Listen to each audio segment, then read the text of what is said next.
మనకు కొండంత అండగా నిలిచేవాడు. మనసులో తలచిన వెంటనే గుండెల నిండా ధైర్యాన్ని నింపగలిగే మహాయోధుడు.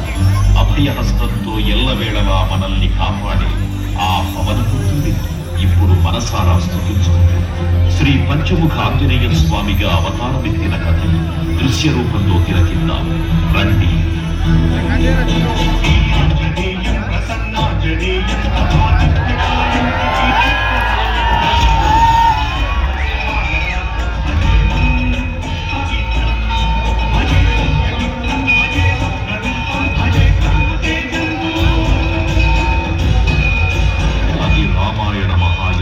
భీకరంగా సాగుతున్న తరుణం.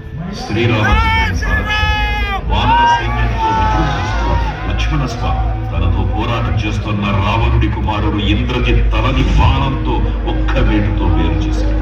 ఇంద్రజిత్ మరణవార్త విన్న రావణుడు ఆవేశంతో ఊగిపోయాడు. ప్రతీకారం కోసం పాతాళ లోకాధిపతి తన సోదరుడు అయినటువంటి మహిరావణుడి సహకారం కోరాడు.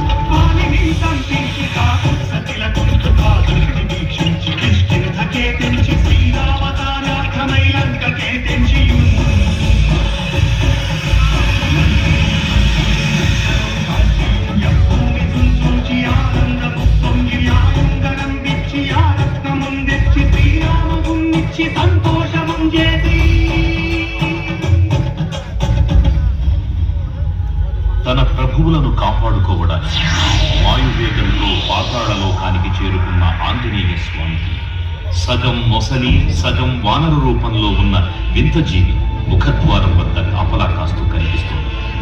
ఆ జీవి మకరధ్వజుడు అనే తన పుత్రుడని మహాసముద్రాన్ని దాటుతుండగా నీటిలో పడ్డ స్వేదబిందువు ఒక మొసలి గ్రహించడం వల్ల జన్మించాడని తెలుసుకొని ఆశ్చర్యపోతాడు హనుమంతుల వారు.